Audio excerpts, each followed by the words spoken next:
A stray cat named Luna had been bringing shoes home every night. At first, we thought it was funny until we discovered the heartbreaking reason behind it. Luna was a small, sleek black cat who had wandered into our lives a few months ago. We never officially adopted her, but she seemed to have adopted us.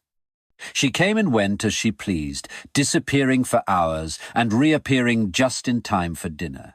But then, something strange started happening. Every morning, we'd find a single shoe in our yard. Sometimes a boot, sometimes a slipper, sometimes an old sneaker.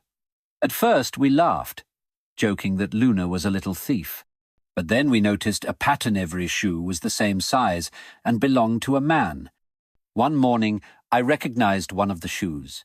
It was an old, worn-out loafer with a handmade buckle, one that belonged to Mr. Turner, our elderly neighbor who lived on the outskirts of the village. He was a quiet, reclusive man, rarely seen outside his house. I decided to return the shoe, but when I arrived, I noticed something unsettling. His front door was slightly open. I knocked. No answer.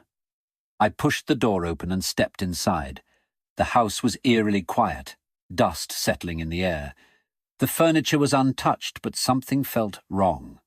Had Mr. Turner left? If so, why was Luna still bringing his shoes? That night, we decided to follow Luna. We watched as she slinked through the darkness, moving silently through the streets. She led us past an old, overgrown garden and towards something I hadn't thought about in years, an abandoned well. Luna stopped at the edge, her tail flicking anxiously. Then she did something unusual. She meowed loudly and placed a shoe beside the well, looking up at us as if trying to say something. Then we heard it.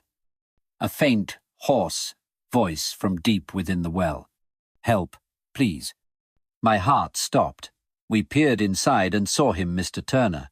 He was pale, exhausted, and his leg was wrapped in a makeshift bandage.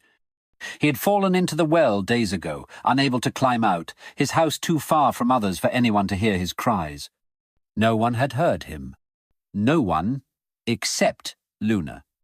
She hadn't just been stealing shoes for fun. She had been bringing back his shoes, trying to get someone to notice, to follow her, to save him.